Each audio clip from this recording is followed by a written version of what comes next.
Just 4 days after my mother passed away, my sister Janet ransacked her room looking for the bag that held all of her belongings. When I walked in, she shouted, "It must have been you. You were the last one with Mom." My father stood there, silent, but his eyes didn't deny it. I choked up, unable to defend myself. 2 days later, I returned to that house, alone, quietly, and I found the evidence.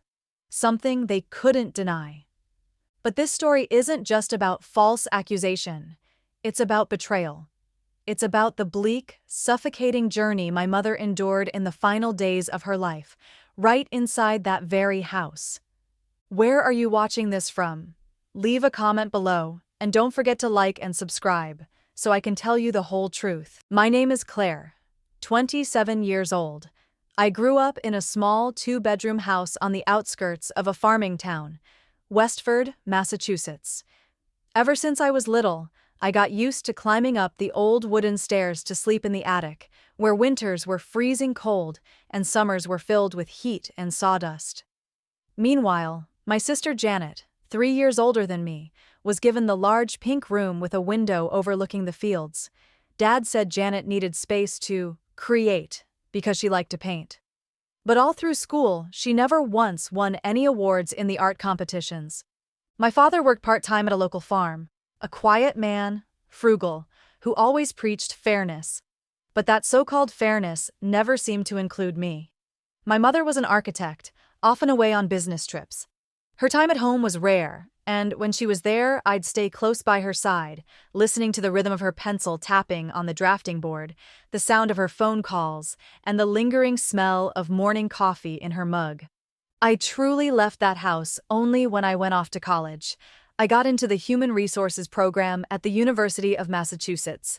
I rented a small room 50 miles from home and supported myself with scholarships and part-time work.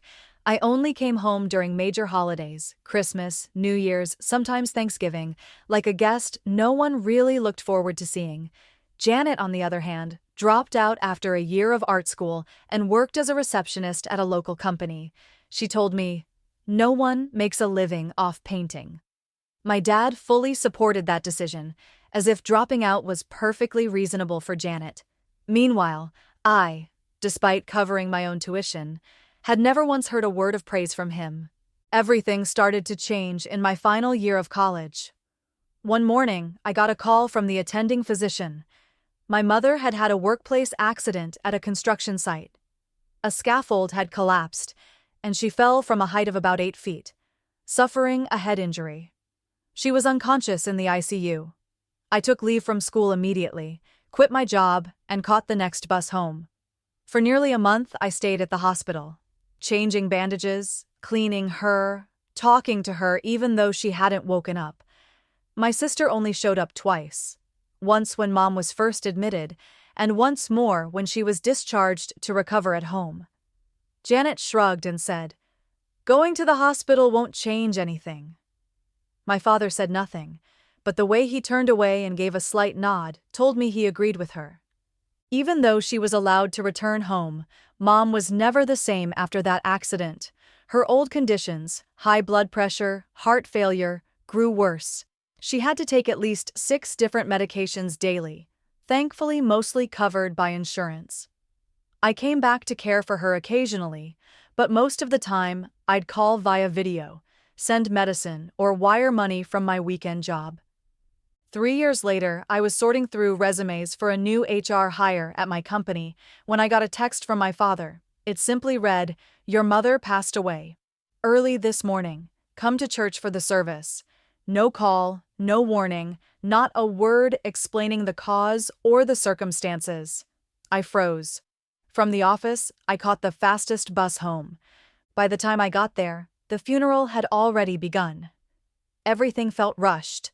A plain wooden casket, a few fresh flower bouquets, a handful of close relatives. None of Mom's former colleagues were there. None of the friends I'd heard her talk about. No eulogy. I only had a moment to see her face one last time. Thinner, but still gentle. Then the casket was closed and taken to the cemetery. When I asked Dad why everything was so hurried, he replied curtly, It was your mother's wish.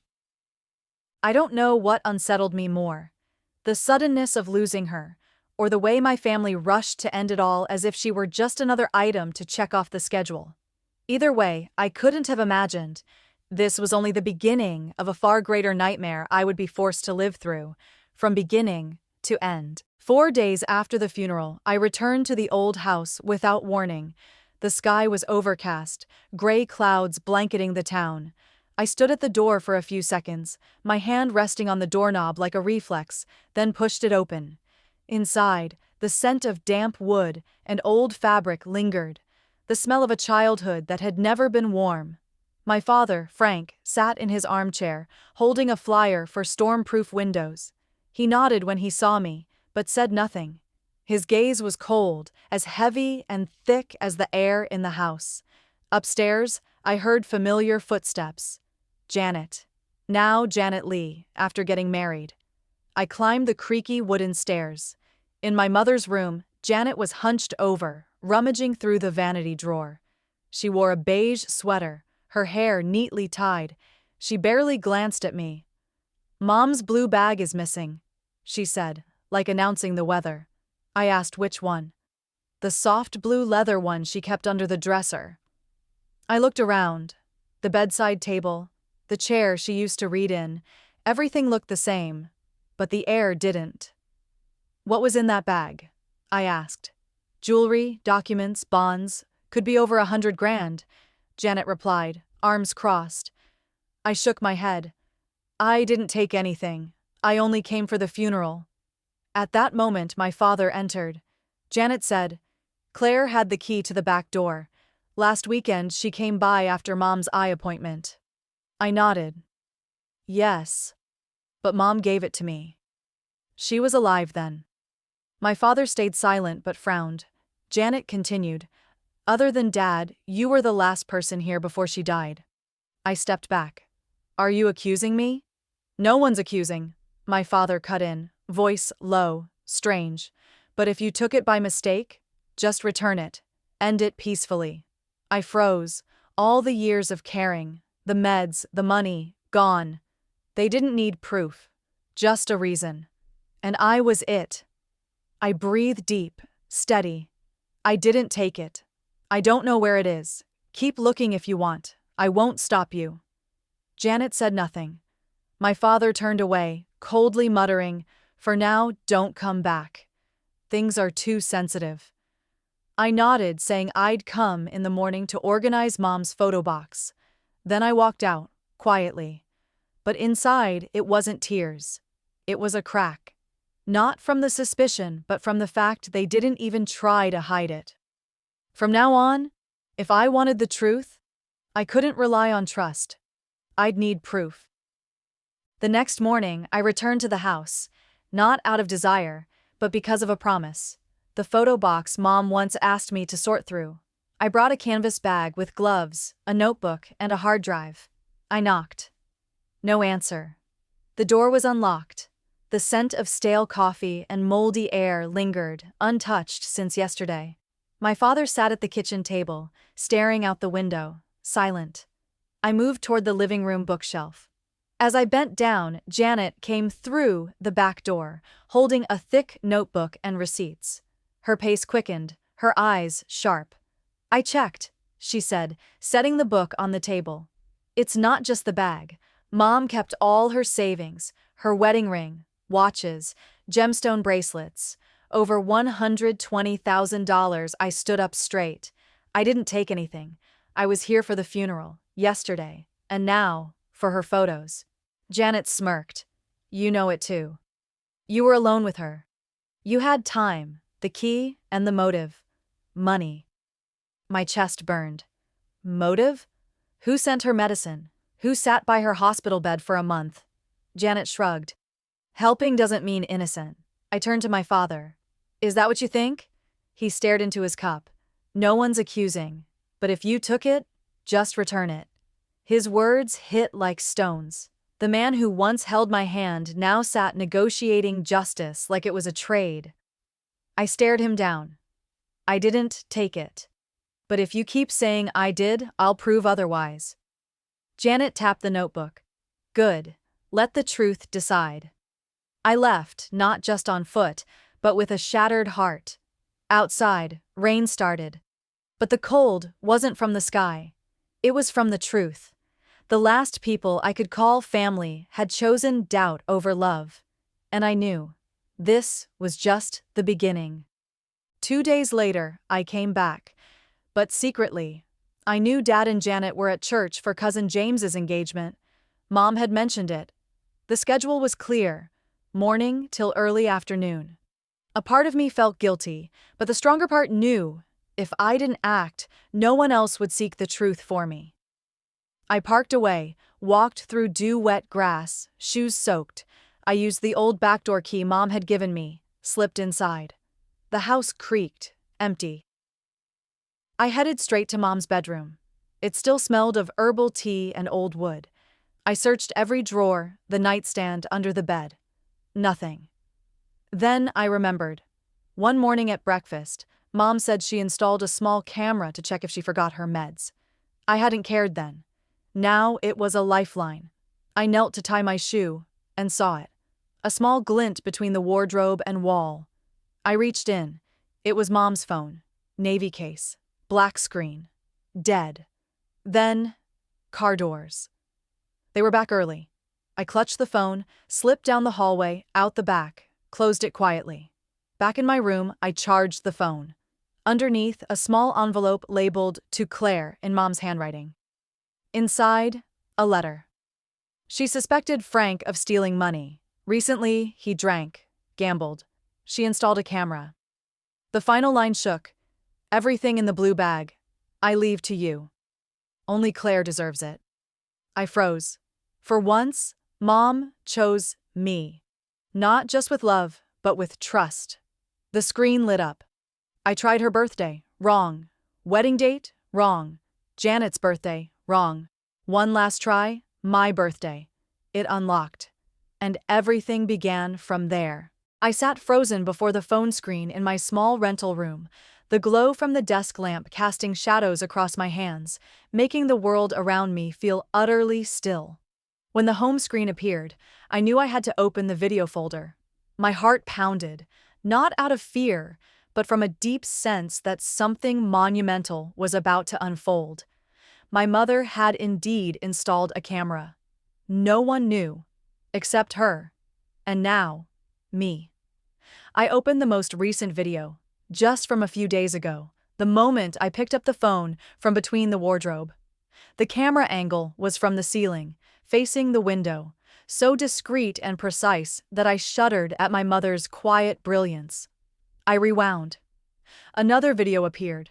Frank entering the room, eyes darting, yanking open drawers, pulling out an old pair of jeans and finding a folded $200 bill inside.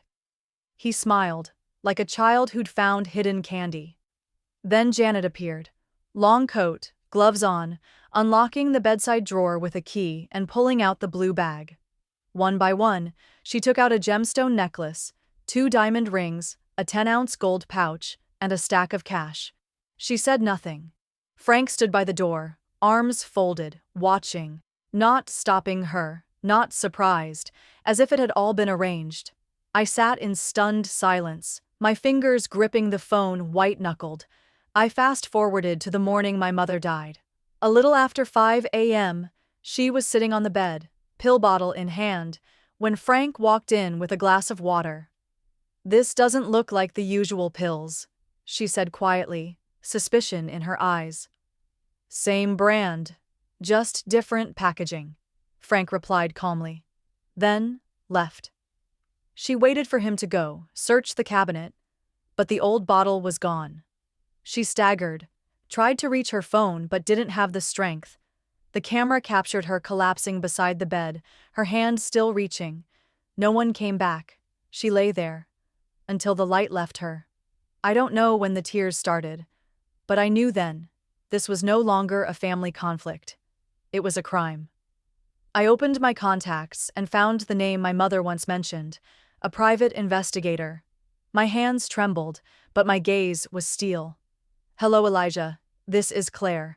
I need your help. Something very serious is happening. Less than 24 hours after the call, Elijah met me at a small cafe near my place. He was in his 40s, tall, lean, with a deep voice and sharp eyes that never betrayed emotion. Elijah didn't say much, only asked to see everything. The videos, my mother's notes, every detail, no matter how small. I gave him everything. 3 days later, Elijah returned with a thick folder, opened it page by page, and pointed to the first line. Frank Mitchell. $42,000 gambling debt at Kings Bay Casino. Cleared 3 days after Eleanor's death. I was silent. Elijah went on. Janet Lee sold the gemstone necklace, the diamond rings, and 10 ounces of gold, totaling over $120,000 at a private gold shop. Part of the money was transferred to Frank's account on the exact day he paid off the debt. The rest, Janet kept. She was fired 2 months ago and may have used the money to hide the truth from her husband.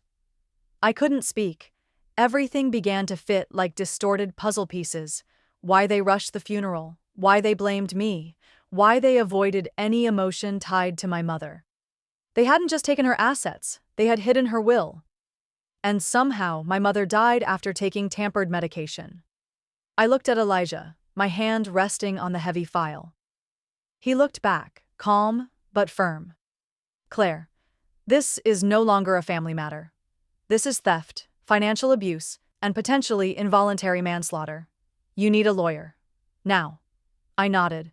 Do you know someone trustworthy? Elijah didn't hesitate. Kinsley Walker, 50, former federal prosecutor. Now, independent. And she's not afraid to go after blood ties. I met with Kinsley the next morning. The meeting lasted just over an hour. She barely took notes, just listened, nodded, and at the end said, "I'll help you. This isn't just a legal case. This is a conspiracy to silence a mother's final voice, and I won't let them succeed." When I left her office, folder in hand, my heart didn't race. It beat steady. For the first time, I knew. This time, they wouldn't take anything more from me. That evening, my father called. His voice was flat, emotionless. "Come by tonight, Claire. Let's put the matter of the bag to rest." I agreed, but I didn't go empty-handed. I wore a dark navy dress, Mom's favorite color. In my bag were the phone, her handwritten letter, Elijah's report, and a USB with the video. When I entered, the living room fell silent.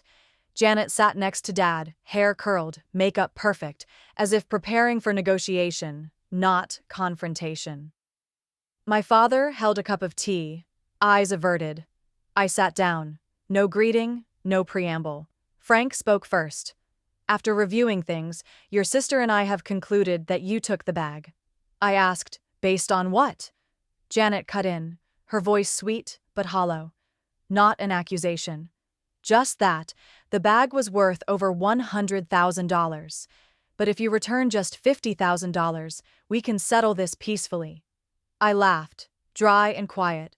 They had split $120,000 and now they wanted to extort more by blaming me. I placed the phone on the table, calm. Mom installed a camera. "If you really want clarity, watch this." Janet jumped up, panic-stricken. "Mom didn't have a camera!" I ignored her, hit play. The screen showed Janet unlocking the drawer, taking the blue bag, pulling out gold, rings, cash. Frank stood at the door, arms crossed. No one spoke. Janet collapsed into her chair, stammering, "I lost my job 2 months ago. I was scared." I looked at her, not with anger, just like staring at an old scar. Then I turned to Dad. "You saw it all. You stayed silent. Now you blame me." Frank bowed his head. "I just wanted to keep peace in the family." I gave a bitter smile. By pushing away the only daughter who still stood by Mom? I pulled out the letter and read aloud, "All assets in the blue bag. I leave to Claire.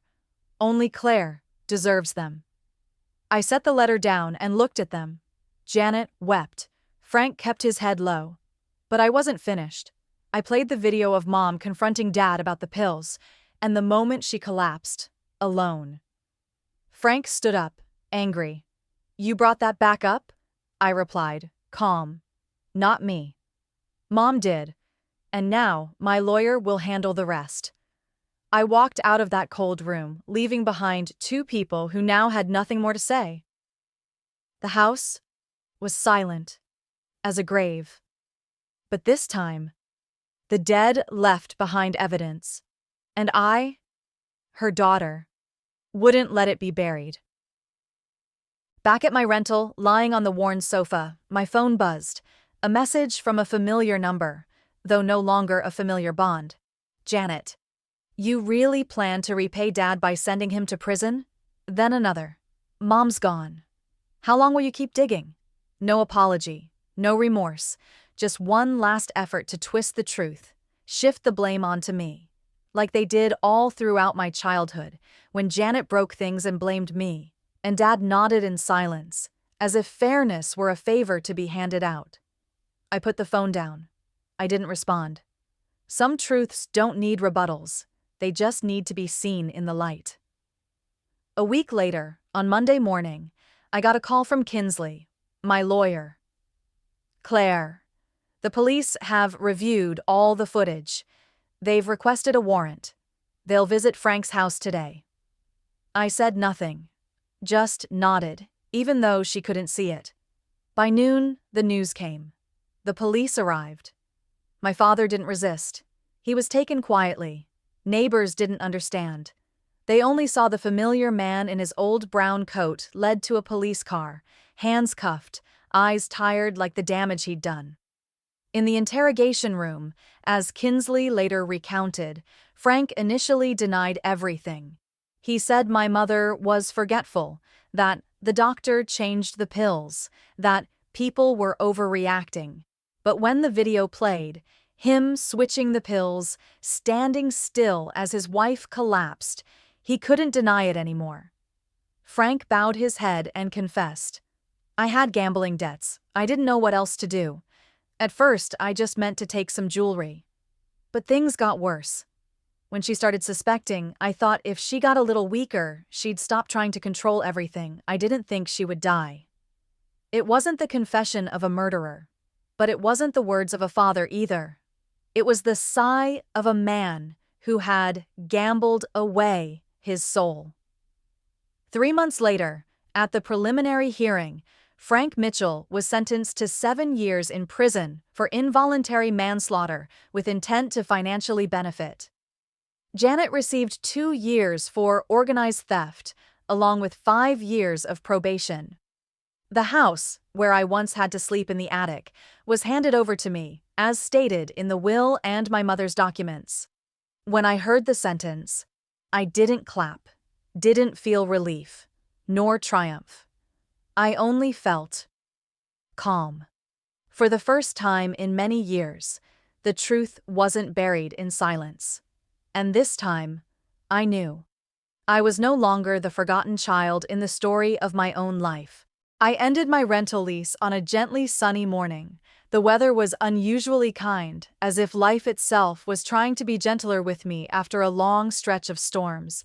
I packed everything into a small moving truck: books, a coffee maker, a few old photos, and a white orchid my mother once loved. Not much, but just enough to begin again. As I drove up to the old house, my heartbeat slowed, as if it too recognized the place. The porch was still faded, the wooden fence still peeling. But this time, I no longer felt like a guest. I walked in, not as a visitor, but as someone who had inherited not only the property, but the silence that had been stolen for so long. I spent the entire week cleaning, room by room, drawer by drawer. I didn't keep everything. Only the pieces that bore my mother's touch. The chipped ceramic mug still stained with lipstick, the technical pencil she used to sketch blueprints, and the hardbound copy of Little House on the Prairie she read to me on the rare nights she was home. The garden was overgrown, grass reaching my ankles. I put on gloves and trimmed each cluster by hand. It took 2 days to clear a path to the garden corner, where Mom once planted white daisies. I added lavender and carnations, flowers she loved but never got to replant that final summer. I repainted the living room walls. No more dull beige. I chose a bright cream shade, something Mom had once wanted to try, but Janet had dismissed as tacky. I flung the windows wide open, letting the light flood in, and for the first time in years, the house no longer echoed someone else's voice. It began to carry mine. I found an old photo frame and quietly placed Mom's picture at the center of the dining table, the spot Janet had always filled with soulless decorations. In the photo, she smiled gently, holding a teacup, seated in the wooden chair I had just polished the day before. That first night sleeping in the house, I couldn't fall asleep right away. I sat on the second-floor balcony, once Janet's gallery space, where I used to only watch from below. Now I sat there, wrapped in Mom's old sweater, sipping tea, gazing at the stars, not to make a wish, but to give thanks for not losing myself in the storm of blood ties. I no longer dreamed of justice. Justice had come. Now, I only had to learn how to live. Lighter, but deeper.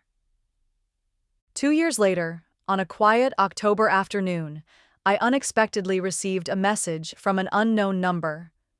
The digits didn't show a name, but I knew instantly. "I'm sorry. I blamed you for the money." Back then, I didn't know what else to do. No greeting, no inquiry. Just a few lines, quiet as a scratch on an old mirror.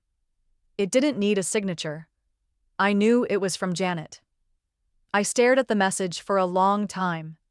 My hands didn't tremble, but they didn't move either. Nothing inside me urged to respond. No expectations, no anger. Just a stillness spreading like water after the tide retreats. I didn't reply. I had spent too many years explaining what never needed explanation. Had cried for people who never valued my tears, and had once hoped that family would choose truth. But they didn't. They chose money, silence, fabrication. I no longer hated Janet, but there was no longer a place for her in my life. Now, I live alone in the old house, not as a forgotten daughter, but as a keeper of the only legacy that remained, the love and trust my mother left behind. I spend my mornings watering flowers, sorting the library, recording renovation notes for each part of the house. In the afternoons, I work remotely from a small home office, a space I created from the old attic where I once slept because there was no room downstairs. I no longer hang Janet's paintings on the wall. Instead, I framed one of Mom's sketches, a single-story home with a wide porch and clusters of carnations out front, this very house, from her eyes. A drawing left unfinished, pencil strokes still rough, like a quiet reminder that even the incomplete can be beautiful, if we know how to finish it in our own way. I no longer chase a sense of justice. I don't need it. Instead, I seek peace, a quiet strength that keeps me standing when family turns away, and a depth that lets me know I've walked far from the pain that once defined me. Have you ever had to stand alone to defend the truth, even when it made you the traitor in your own family? Have you ever been forced into silence because adults know better, even when your heart screamed otherwise?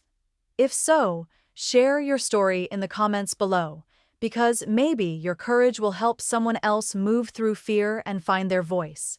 If my journey helped you see a piece of yourself in it, please like and subscribe, and join me as we listen to stories of personal justice, healing, and the strength of honesty. Because some truths need to be spoken, not to accuse, but so that no one has to live in the dark again. Thank you for listening.